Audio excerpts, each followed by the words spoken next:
diberkati Tuhan, senang sekali dapat menjumpai Anda kembali melalui tayangan berkat Tuhan hari ini. Bapak Ibu Saudara yang dikasihi dan diberkati Tuhan, panggilan hidup kita sebagai orang yang percaya kepada Tuhan adalah agar hidup kita itu bisa menjadi berkat. Melalui hidup kita lah maka orang lain dapat percaya dan mengenal Tuhan Yesus Kristus sebagai Juru Selamat yang hidup. Saudara yang dikasihi Tuhan, kita dapat menjadi berkat buat orang lain, salah satunya melalui ucapan mulut kita, ucapan yang memberkati, ucapan yang benar, ucapan yang menghibur, tapi juga ucapan yang membangun kehidupan yang lain. Saudara yang dikasihi Tuhan, melalui Injil Lukas pasalnya yang ke-6, ayat yang ke-43 sampai ayat yang ke-45, maka kita akan mendapati bagaimana caranya agar saudara dan saya melalui ucapan mulut kita dapat jadi berkat.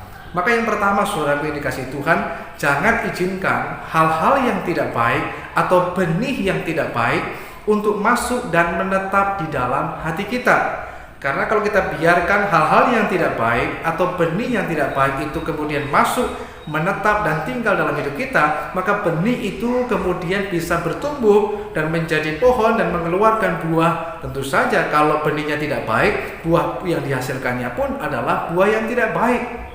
Maka daripada itu, saudara yang dikasihi Tuhan, firman Tuhan berkata, pohon yang baik akan menghasilkan buah yang baik. Tapi kalau pohon yang tidak baik akan menghasilkan buah yang pastinya tidak baik pula. Nah, oleh karenanya, agar kehidupan kita dapat mengeluarkan buah yang baik dan menjadi berkat buat orang lain dan Tuhan dipermuliakan, maka jangan izinkan hal-hal yang tidak baik atau benih yang tidak baik itu untuk masuk dan menetap dalam hati kita.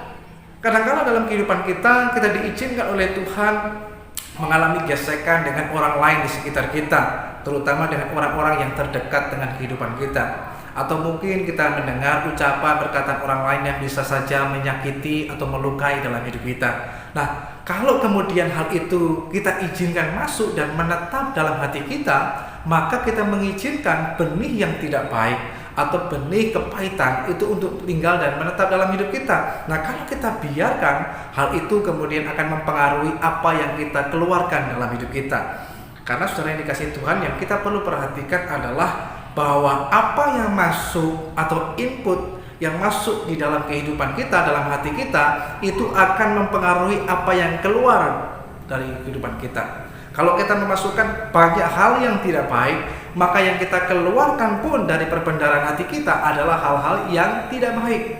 Tapi sebaliknya, kalau kita banyak memasukkan hal-hal yang baik dalam hidup kita, maka hal yang baik pula yang akan kita hasilkan atau yang kita keluarkan dari ucapan mulut kita. Sebab itu, saudara yang dikasihi Tuhan, mari kita belajar dalam kehidupan kita, jangan mengizinkan sekali lagi hal itu untuk masuk dan menetap dalam hidup kita. Seperti ibaratnya kita tidak bisa melarang burung untuk terbang di atas kepala kita, tapi kita bisa melarang untuk burung tidak menaruh sarangnya di atas kepala kita.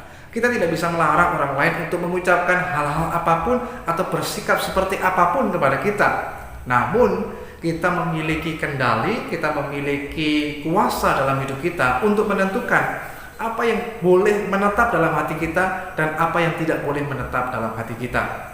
Oleh sebab itu, jangan izinkan hal-hal yang tidak baik, hal-hal yang mungkin itu berupa kepahitan, kebencian, luka hati dan sebagainya, jangan dibiarkan itu untuk tinggal dan menetap di dalam kehidupan kita. Karena tentunya itu akan berpengaruh besar dalam apa yang akan kita hasilkan, apa yang akan kita ucapkan dalam hidup kita. Kalau orang hatinya dipenuhi dengan kepahitan, maka yang dikeluarkan dari ucapan mulutnya juga adalah ucapan-ucapan mulut yang bisa memaikan kehidupan orang yang lain.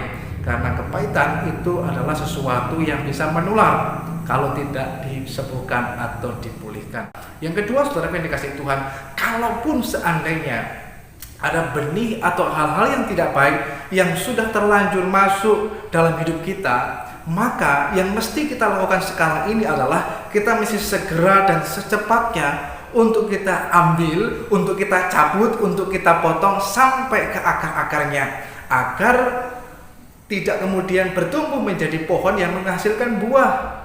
Nah, oleh karenanya, saudara yang dikasihi Tuhan, kalau hari ini saudara dan saya melalui firman Tuhan ini kita diingatkan dan disadarkan lagi dalam hidup kita, ada luka hati, ada kekecewaan, ada kepahitan yang mungkin masih berdiam di dalam hati dan hidup kita, maka hari ini saudara yang dikasihi Tuhan, ambillah keputusan untuk segera kita cabut, untuk segera kita potong, untuk segera kita cabut sampai ke akar-akarnya, agar tidak lagi ada masih tinggal akar yang pahit dalam hidup kita, tapi betul-betul semuanya dibersihkan dan hingga hati kita diisi lagi dengan hal-hal yang baik di dalam kehidupan kita. Yang ketiga saudara yang dikasihi Tuhan, isi hati kita dengan benih yang baik, yaitu firman Tuhan. Jangan lupa untuk terus senantiasa setiap hari baca Alkitab, dengar firman Tuhan, maka saudara dan saya kita akan mengalami hal-hal yang baik yang daripada Tuhan, sehingga yang kita ucapkan pun yang meluap dari hati kita itu adalah hal-hal yang baik, hal-hal yang benar, hal-hal yang berkenan kepada Tuhan, dan tentu saja itu memberkati kehidupan orang yang lain. Yang keempat, saudara yang dikasihi Tuhan, maka kita mesti selalu jaga hati kita, agar hati kita ini tidak dipenuhi dengan hal yang tidak baik, tapi hati kita terus dijaga agar benih yang baik yang sudah tinggal dan diam di dalam hati kita, benih itu bisa bertumbuh dengan baik dan bisa menghasilkan buah yang begitu banyak yang kemudian menjadi berkat buat banyak orang. Sehingga saudara dikasihi Tuhan, mari kita jaga hati kita dengan segala kewaspadaan, sehingga yang kita keluarkan dalam hidup kita adalah kehidupan, bukan kematian. Yang kita hasilkan dari kehidupan kita adalah berkat dan bukan kutuk.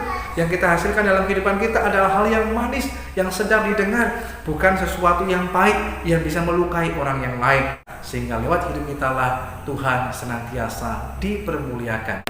Bapak Ibu Saudara yang dikasihi dan diberkati Tuhan, di akhir bagian dari renungan firman Tuhan ini, saya mau berdoa buat saudara sekalian agar kita semuanya boleh menjadi berkat melalui kehidupan setiap kita, istimewa melalui ucapan mulut kita. Tuhan yang baik, kembali kami datang kepadamu Tuhan, bersyukur untuk firman kebenaran yang sudah kami dengar. Kami bersyukur Tuhan begitu baik mengingatkan kembali dalam hidup setiap kami, agar kami sadar bahwa kami adalah terang dan garam dunia. Kami hidup untuk menjadi berkat buat orang lain, sehingga melalui ucapan mulut kami, melalui hidup kami, maka orang lain juga terberkati. Orang lain juga dapat kemudian percaya dan mengenal Yesus Kristus sebagai Tuhan dan Juru Selamat yang hidup. Tuhan, melalui kuasa Roh Kudus-Mu kiranya bekerja atas kami semuanya, sehingga kalaupun ada benih-benih yang tidak baik, kalaupun ada hal-hal yang tidak baik, entah itu kepahitan, kekecewaan, atau luka hati yang sudah terlanjur masuk dan menetap dalam hati kami, maka hari ini Tuhan, ketika kami sudah mendengar firman-Mu, kami mau mencabut semuanya itu, segala kepahitan, luka hati, kekecewaan dan sebagainya di dalam nama Tuhan Yesus, sehingga kami dapat mengalami pertolongan daripada Tuhan, sehingga kami mau mengizinkan hal-hal yang baik, benih firman-Mu itu untuk tetap tinggal dalam kehidupan kami, sehingga hidup kami itu bisa menghasilkan buah-buah yang baik, dan tentu saja melalui kehidupan kami, ucapan mulut kami boleh menjadi berkat dan menjadi kehidupan buat orang yang lain. Roh Kudus mampukan dan menolong kami semuanya. Dalam nama Tuhan Yesus Kristus kami berdoa dan bersyukur lagi kepada Tuhan yang baik. Haleluya, haleluya.